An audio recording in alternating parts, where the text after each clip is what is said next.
Ito po yung mga punto na gusto po niyo lang iparating po sa inyo. Sorry po, medyo nanginginig, malamig po kasi. Okay, number 1 punto po na hanggang sa ngayon wala po kayong tiwala sa mga legal. Hindi ba tapos? Tapusin muna natin.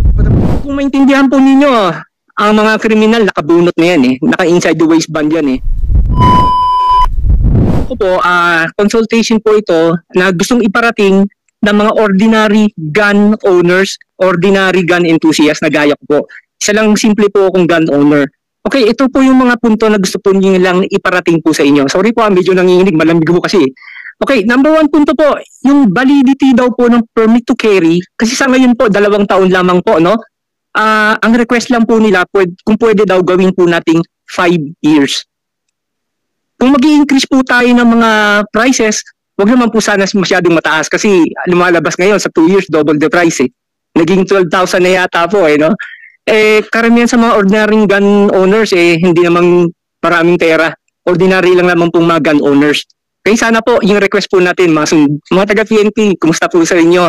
5 years po lang ang request namin para hindi na po pabalik-balik sa krami. And number 2 po, yung streamlining ng requirement para sa PTC, FOR.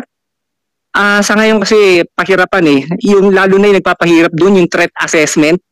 Although meron siyang exemption, gaya po na sabi ni Ginoong Edbar, selective po yung mga exemptions, mga exempted.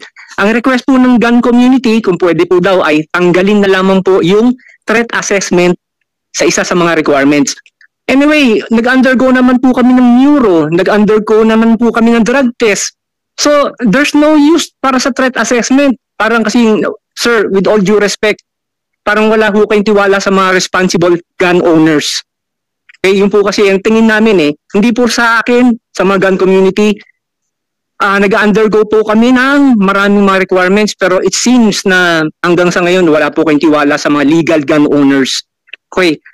Number 3 po, kung po pwede po, request din po nila ay i-reinstate yung 3 months validity ng permit to transport.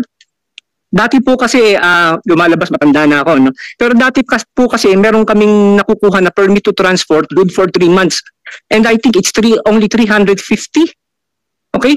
And yung PTT, ano pa nga yun valid sa any PNP accredited ranges. Kung pwede po, ibalik po sana ninyo, request po namin yun. Sa ngayon kasi, I think the gentleman... Nawala ba yan? Nawala? Opo, nawala po yun Ang permit to carry, ang permit to transport po ngayon lumalabas good for 1 day. Huh? Yes po. Yes, 1 day. Yes po. And kamalasan po, kapag hindi natuloy yung shoot, halimbawa umulan, sayang po yung PTT na binayaran po ninyo. Gentlemen, I think you will all agree with me. Okay? 1 day na lang? 1 day yung permit to transport? 1 day? Mr. Chair. Yes. A maximum of 15 days, depende sa destination. Okay. So, pwede na sabihin, nasa baka pwedeng 1 week yan. Mr. Chair. Or talagang pinix niyo at 1 day? 1 day lang? No, Mr. Chair, we did not fix to 1 day. Depende ka sa destination. From point of origin, papunta sa destination.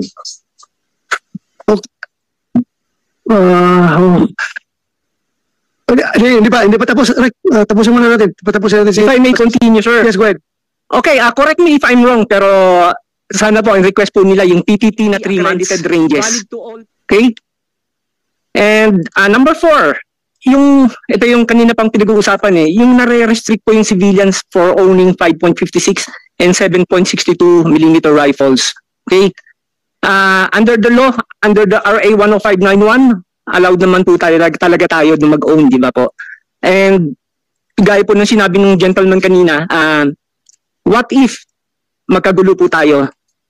Huwag naman sana po magkagera dito sa Pilipinas. Ayaw ko rin po yun, mahirap po yun. Paano kami makakapag-asa force multiplier? Pwede po kami maging force multiplier. Paano po kami magiging force multiplier kung hindi namin madadala sa ranges yung aming rifle at mag-practice? Okay?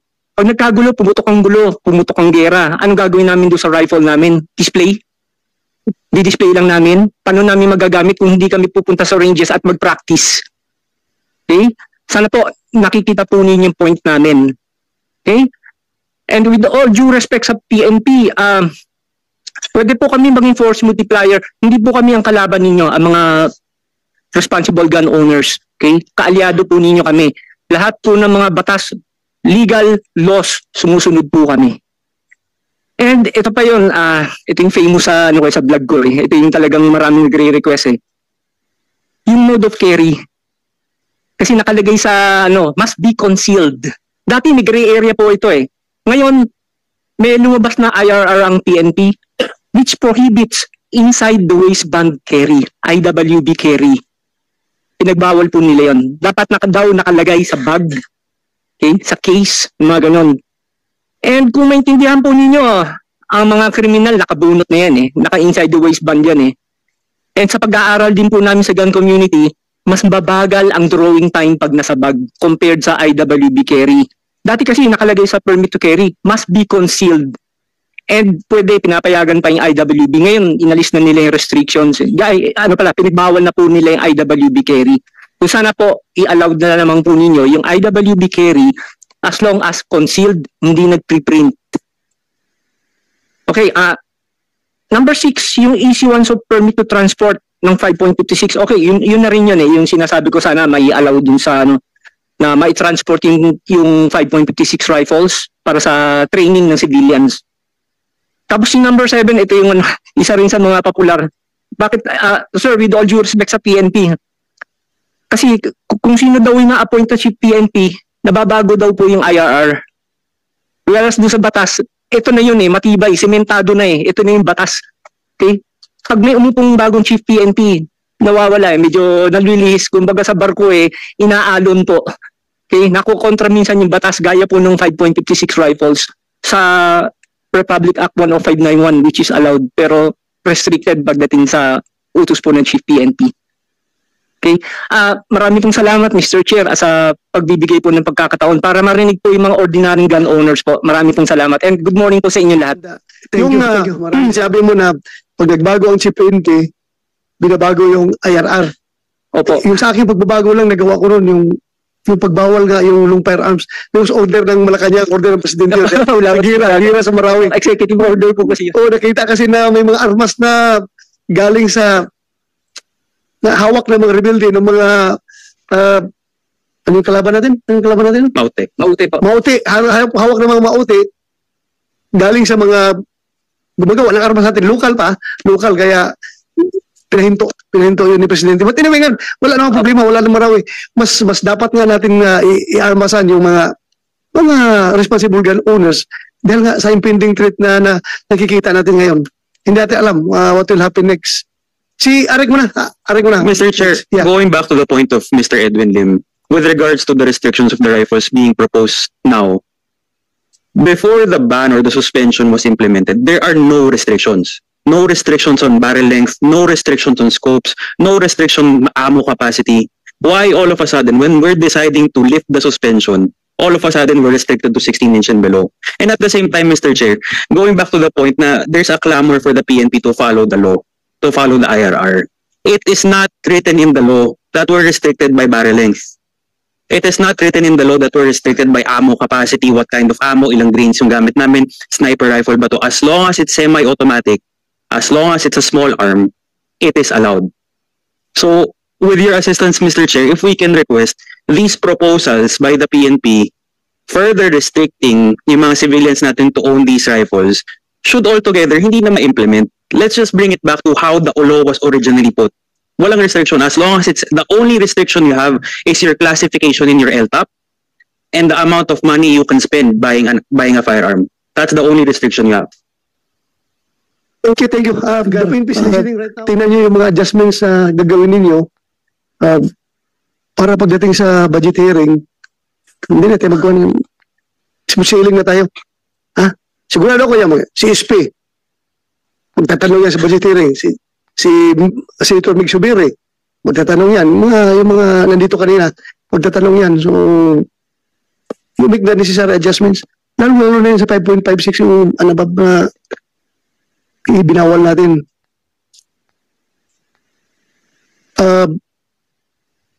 Martin, yeah. Mr. Chairman, just a couple of more points that I forgot to say earlier when I was speaking. Number one, going back to 22LR that Mr. Rico was talking about, that people are restricted to going to buy 50 rounds and all of that. the Philippines signed the Arms Trade Treaty, which actually states and supersedes 10591, stating that 22LR is a non-restrictive item for any country on that part of the Arms Trade Treaty. So actually, superseding 10591, there should be no restrictions on 22LR. It's not considered a firearm by the rest of the world, including us, because we signed that treaty. It passed this Senate. I was opposed to that, but never mind. That's neither here nor there. It was signed, and we have agreed to that. So we are actually, as a country, we are in violation of our own treaties with other nations. Second is the manufacturer's license going all the way up to the SILG office. We believe that at worst, to improve ease of doing business to follow that law, it should only go up to the chief PNP. And a delegation of authority from the chief PNP to maybe the FEO or CSG level, so that we can follow ease of doing business, because going all the way, no chief should be signing permits. I think that they are the chief law enforcement officer of our nation. They have bigger problems than a stack of papers to sign on behalf of all the people importing or manufacturing or doing everything to that. I think it should be no higher than the chief PNP. Mr. Angco suggesting that the SILG can delegate authority as well as a compromise for the licensing to go down to the chief PNP. But I think that still would be difficult for a chief PNP, as you're aware, as being a chief yourself, the stacks and stacks of papers, or as your friends, your other friends who have been chief PNPs with their boxes, they came in boxes, according to Oka, with all the boxes he had to sign before his day got started. I don't think it should be the job of the chief PNP. I think he should delegate it to a lower officer to be able to do that. It would definitely help with ease of doing business by moving that along. And we have to clearly define that in 10591 as one of the amendments. Yes, sometimes the delegation of authority is forgotten, according to Eric, and that's true. So we should really clearly define that into the amendments for 10591. The other thing is gun bans. Gun bans by the COMELEC, but the PNP has been making gun bans arbitrarily whenever they feel like it. Sometimes a one-star is making a gun ban. I think that gun bans should be issued by the president in times of emergency, right? Which I've stated before, which is what 10591 is. So the PNP has been violating the law. I don't think a SONA is a national emergency that warrants a gun ban. It's a gun ban of law-abiding citizens. We're not going to go to the SONA carrying our guns, in a district where maybe a heinous crime has been committed by illegal firearms. Then the law-abiding citizen is prevented from carrying their firearms. I don't understand where it stems from. In my mind, when they issue a gun ban to a law-abiding citizen, it's basically calling us criminals. So I take great offense to being called a criminal, because I've done nothing but follow the law my whole entire life. And I think that the mindset of the PNP has to be, we are the force multiplier, like everybody said here, but we also aren't criminals. That's the whole point of doing this. We'll follow the laws. On one other thing that I would like to have included is PTC4. You're right. Some chiefs say you can carry it inside the waist. Some chiefs you can't, right? Some chief looks at somebody whose gun was showing behind the shirt, didn't even draw the firearm, and all of a sudden you can't do PTC4s anymore. Let's clearly define that in the law, making the requirements the same as the LTOP. If you qualify for an LTOP, you should qualify for a PTC4, because not everybody uses the PTC4 for their own defense and protection. Sometimes it's just for convenience to be able to go back and forth from the shooting range, go to and from their beach house, or their mountain residence, or to go to the province where they have their farms. And so people need to, the threat assessment is that there's always a threat to your life. The assumption is that you can be robbed at any moment. You can be threatened any moment. You don't have to be a businessman or a security personnel or a politician. We have the right to life. We have the right to defend ourselves. And so instead of putting the threat assessment there, just have, if you're qualified to have an LTOP and to own a firearm, you should be qualified to carry a gun. I'm not opposed to training requirements, but that's in my own self-interest, because I sell ammunition. So I would like there to be training requirements placed in there. But I'm not going to say that I think that every gun owner should be a responsible gun owner. They should go to the range and train. But it's so difficult to go to the range. 7-day PTTs, even 15 days, you have to keep on applying. I also think that there's different ways. PTT should be able to be filed online. Avoid the lines at Krame or at any other police station.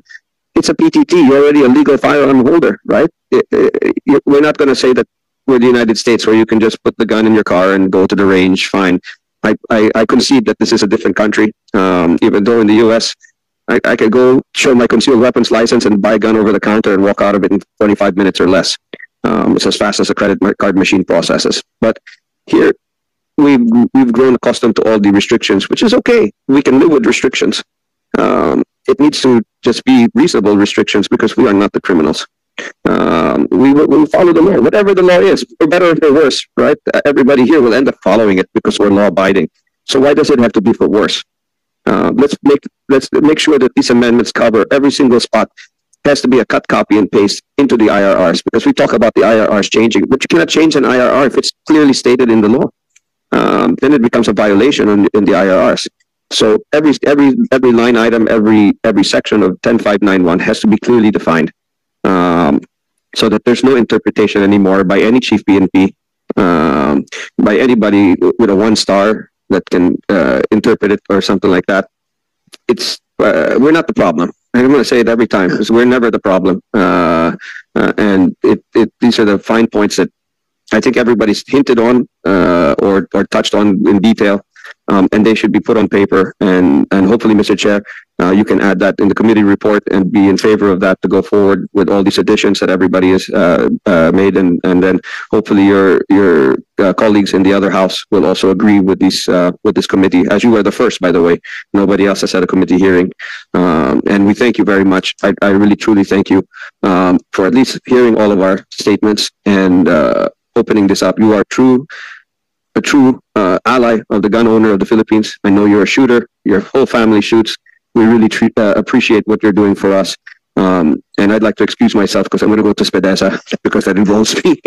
Thank you. Thank you, Martin. Thank you. Thank you. Mid-Sweetos? We're going to hear Mid-Sweetos first. Sir, morning, sir. Sir, regarding po sa Akwan, sa shooting community, ang isang problema sa mga shooters ngayon, yung permit to transport for shooting competition. Kung po pwede sana, sir, yung mga RSUs, yung region, sir, pwede mag-issue, sir, ng PTT outside the area of responsibility. Kasi yun, sir, ngayon ang problema, sir, ng mga shooter, gustong pumutok, sir, ang authorized lang na within the area of responsibility. So how about those yung shooters na galing sa probinsya, tatawid, sir, sa ibang area, kailangan, sir, pupunta muna, sir, ng Krame to apply permit to transport. Kung po pwede lang sana, sir, why not na, sir, yung RC issues, pwede, sir, mag-issue ng PTT outside their area of responsibilities. Para sa ganun, sir, yung mga shooters, they can participate outside their area, sir. Yan, sir, yung isang problema, sir. Thank you. Noted, Mitch, noted.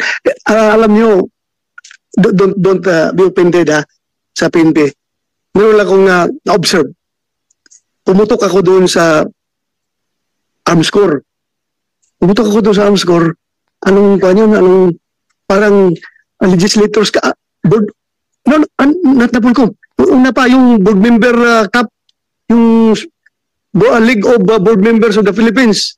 Okay, nandoon na mga shooters, ang dami. Maya, tataka ako. Bakit nawala yung mga shooters? Yung pala, may pulis na doon sa loob, naninita ng mga papilis. Anyway, it's your job. Pero sana, parang hindi tayo lalabas na killjoy. Pumunta ng mga tao. Bumiyahe yan. Galing sa Baguio, galing sa Albay, galing sa kung saan lugar. Pumunta sa Arms Corps para mag-join ng competition.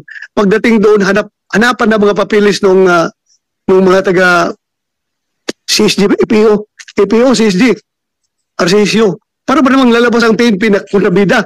You can do your job you can check their papers in some other time or some other venues. Kung huwag naman doon sa competition na pumunta doon para pumutok tapos para lalabas tayo na killjoy ba? Para bang naghahanap ka ng atraso doon sa lugar kung saan nag-enjoy yung mga tao dahil sa competition na yun. Baka pwede natin baguhin yung approach sa pag-check. Huwag naman doon sa competition. Baka, you know the drill, how to do it. Diba? Parang gano'n lang ako Hindi ko kaya accept hindi ko kayo pinu-fault dahil trabaho nyo yan, naintindihan ko yan. Trabaho natin yan. Pero ngayon na shooter ako, nandun ko sa loob, para bang ibang dating. At sana maintindihan mo rin yung mga civilian shooters na talagang ang parang killjoy mo ito masyado. Ang layo ng biyahe ko para pumutok dito tapos ang daming hinahanap sa akin ng mga papel. Ed, si Ma'am Gina muna. Thank you. Go ahead, Ma'am. You have the floor. Thank you very much, Mr. Chairman. I'd like to take up a different topic right now. It's the topic of bulletproof vests and helmets. So, as a manufacturer and dealer, we are required to get import permits or even a license to manufacture, an import permit. And then when we sell, we have to register all the vests with the FEO every time we sell. However, bulletproof vests and helmets are all over Shopee and Lazada.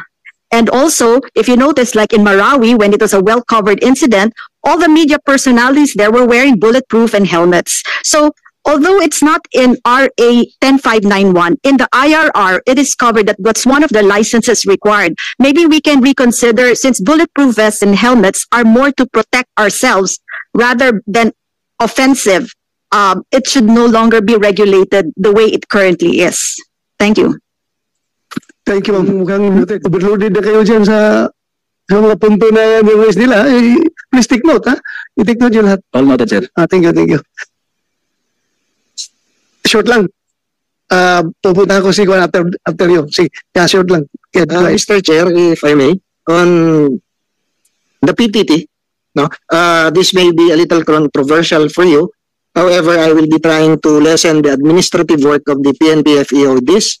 If we could put into the amendment of the law that you can travel with your registered and legal firearms from your home to the range for practice purpose or for competition purpose, as long as the firearms you are transporting is fully filled strip, it is placed in a lockable gun case and put in your trunk, and only be assembled when you are in the firing range, and when you leave the firing range, you do the same. Just to put away with the application of PTT. I think it would take a lot if a legal gun owner decides to use his legal firearm, go out of the house, disassembled, then stop where he plans to commit the crime, open his gun case, lock gun case, buuin niya yung baril niya, and then commit the crime. So I think siguro, sir, that would address the problems for shooters as well. Not only legal gun owners who want to go to the range to practice. Fully filled strip, magazine empty, bullets separate in 2 lock cases. Kapag nahuli po, gawin ko natin sigurong reclusion perpetua ang penalty. Okay, thank you. Thank you, Ed. Salamat for that suggestion. Kuha mo na. What's your name, sir? Enrico Velasquez, sir, from Bongan, Pilipinas, sir. Yeah, go ahead. Yeah, go ahead. In addition to what, sir, Mr. Medsito's statement about the PTT, sir, it is we suggest that we could extend it for 2 days. Most of the time, it is allowed only for a single application. It is only for 1 day, sir. So it is more practical that we allow it for 2 days, but the single payments, of course, kung pwede sana isang bayad 2 araw. So these newbie shooters could at least enjoy their newly purchased firearm when they go to the range. It is very impractical for us to go to the range and familiarize with our gun with only 1 day, Mr. Chair, sir.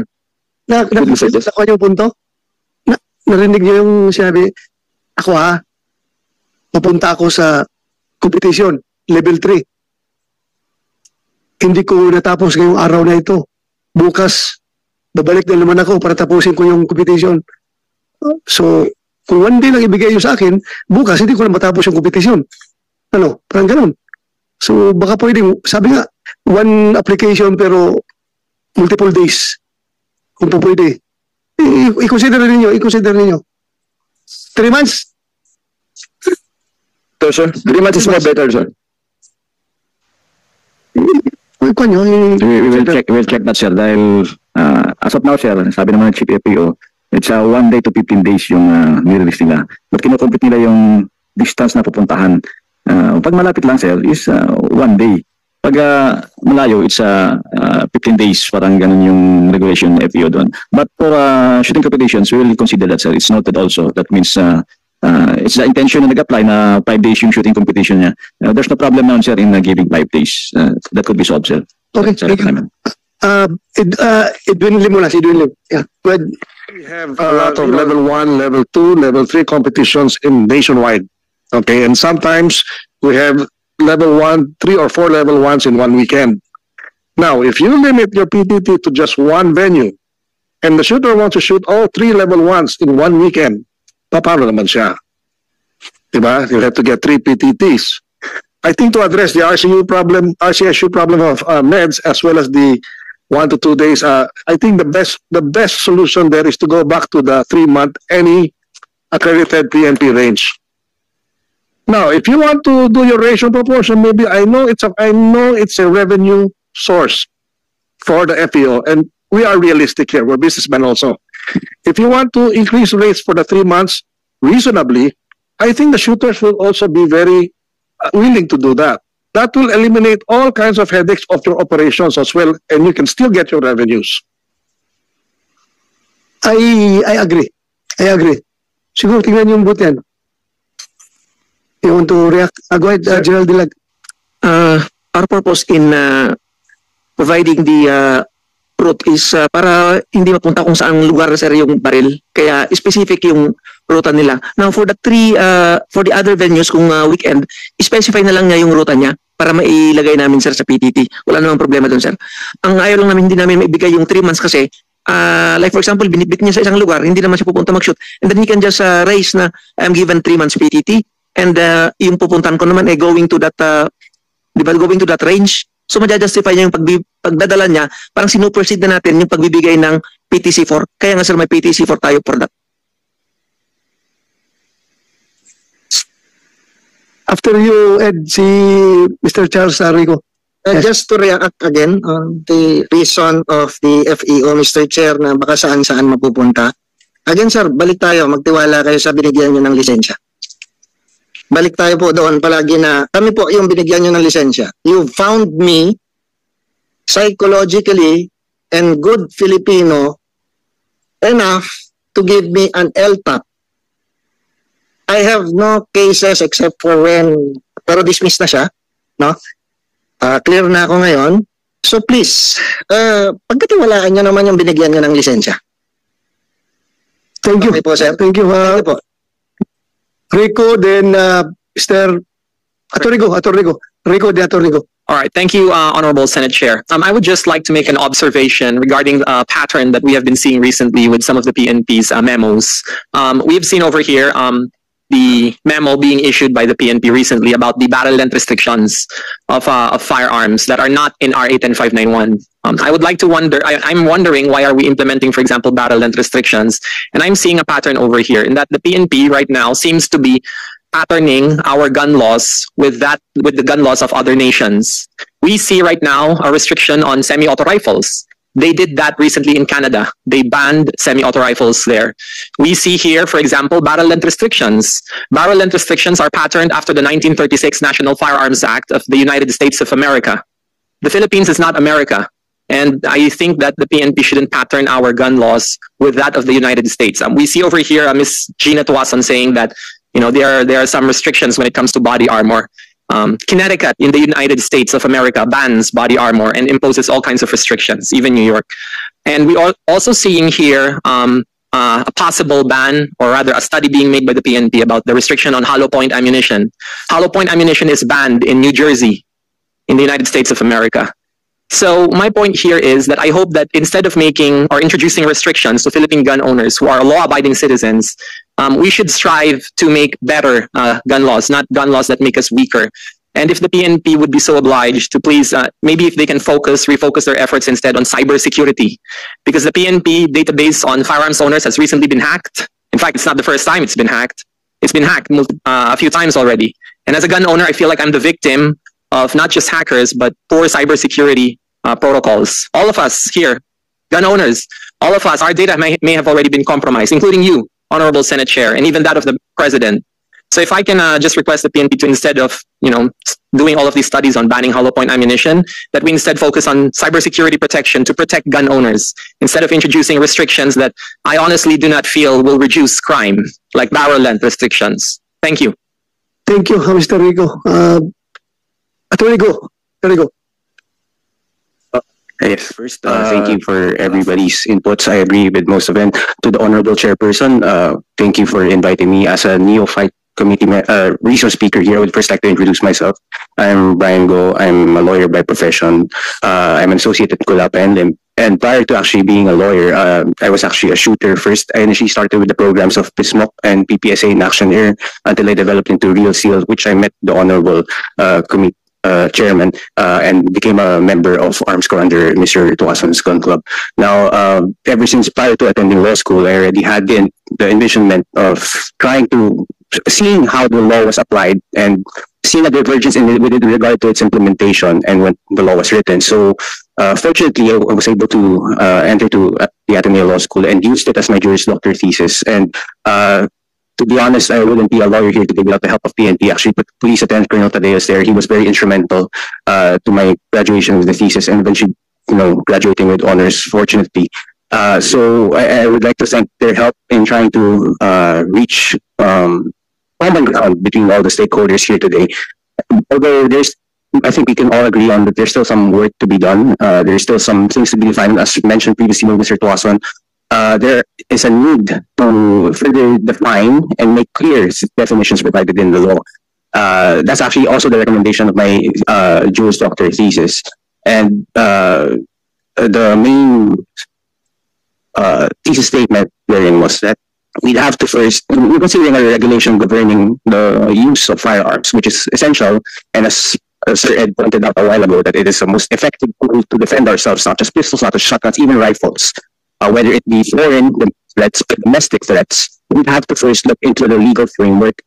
So we're going to go back to the notion that firearm ownership is a privilege, but what is a privilege? It's a qualified right. So if you're already deemed qualified by the regulatory agencies such as the PNP, that you're already granted a license to own and possess a firearm, then necessarily there are some rights that are attendant to that. There is no such thing as an absolute privilege under Philippine jurisprudence. I think a century-old case of Seck versus Ruiz already held that way before in 1921, if I'm not mistaken. So we should away with the notion that we're always supposed to, in an essence, bow to whatever the whims of the current regulatory agency is, and that we should also look at the legal framework. So it's not incorrect to say that firearm ownership is a privilege. It's correct because it was held by Chavez v. Romulo, diba? So while that was the case, Chavez v. Romulo actually relied on the old U.S. jurisprudence case called U.S. versus Miller. Now, the problem with that is U.S. versus Miller has already been overturned by multiple subsequent United States cases, D.C. versus Heller, McDonald versus City of Chicago, New York State Rifle Association versus Poland just in 2023. And what are the rationales of these new jurisprudence of the United States? Now, I'm not saying that we have a Second Amendment. The Second Amendment, of course, applies to the United States, but the Second Amendment is a guarantee that our government will not infringe on their rights because they understand the fundamental right of self-defense, which we also understand because we have the basic rights of liberty and life, which is necessary to self-defense. And the reason that, departing from U.S. versus Miller, they understood that we shouldn't put restrictions on how the firearm is to be safe kept in the house. That was McDonald versus City of Chicago. And then they understood that reiterating Justice Alito's concurring opinion in the Broughton case, that while it is understood that a person would have a firearm in their home for self-defense purposes for home invasion, there is a threat outside the home. So necessarily, while there are some professions like my profession, your professions, that are naturally more prone to threats, the threats are also sent to the everyday common man de la Cruz, diba? Kasi if lumabas na sila ng bahay, pwede na sila ma-hold up, pwede na sila ma-rape, God forbid, diba? So it's something already innate and something that we should keep in mind of when issuing PTC force. Now, further, while we are in complete agreement with your intention to further make explicit the intention of the law to leave no room for misinterpretation or misconstruction, we also want to point out that originally in the 2013 IR, the Class A light weapons and the small arms, that was long been debated kasi nagkaroon yung term na high-powered firearms. So parang pag semi-auto na small arm, pag 5.56 or onwards, sinasabi ng high-powered yan, tapos yun, pumasok yung Class A light weapons, it become convoluted na. Further to that point then, meron na rin kasing mga tao na within this committee that they probably own already Class A light weapons, but they can't use the Class A light weapons because hindi nagagranta ng PTC-4, PTT, so they can't train with it. So actually, I would also like to recognize one of the my friend here today. His name is Mr. Bernabé of BAD International. He's actually one of the competitors to what Mr. Edwin said earlier, yung Finland World Shoot. Hindi tayo nagkukulang sa talent ng rifle shooters, ng pistol shooters. The Philippines dominates almost every single shot except rifles. The unfortunate result to us in 2024 Rifle World Shoot was that we unfortunately placed last. But it's not because we didn't have talent, it's because we couldn't practice with the rifles. We couldn't bring them to the range for the longest time. We couldn't measure wind. We couldn't shoot more than 200 yards. Mahirap eh. So, naturally, hindi nakaka-practice yung mga shooters. And further to the points of my esteemed colleagues here, na they're stating na kulang yung rounds, talagang necessarily kulang yung rounds kasi minsan ang 500 rounds is just for one range day. That's one training round. I think Senator Villanueva would attest to that fact na mag-level 3 tayo, kung minsan 400 rounds eh, di ba? One late afternoon. Yes, so it's very apart from the glory, there's also the self-defense aspect, which Attorney Morales previously mentioned, that it's also to defend ourselves. Naturally, someone psychology doesn't change whether it's a person that is a criminal or whether it is a state that is attacking us.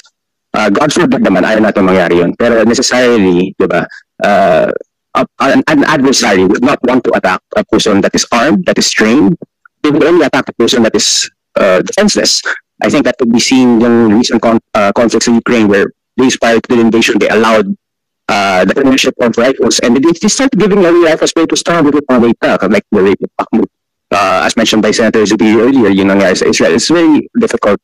And also to further Senator Zubiri's point, I think one of the reasons why the United States never saw a complete domestic threat from a different state was because everybody was, armed.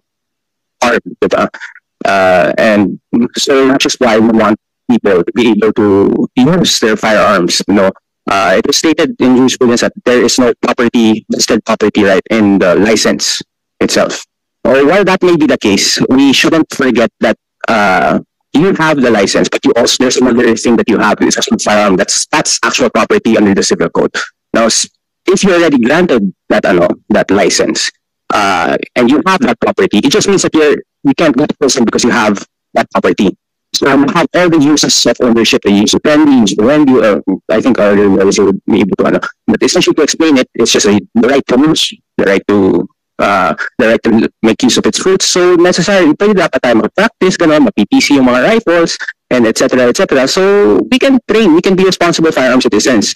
I think this was something that was concurred with the PNP that time, but it was just, maybe lost in translation. And I guess also to further yung issue dun sa memorandum, I was able to have some conversation with some of the members of the drafting. We also have the position na hindi dapat nagkaroon ng barrel length restriction kasi wala po siya sa law. So we just, if you're able to follow the law, then we shouldn't have any issue. As regards the sniper rifle prohibition, that's also a big contention for us gun owners because it introduced a new defined term. The law already defined terms, and it's now introducing a subsequently new class na pinagbabawal. Notwithstanding that fact naman din po,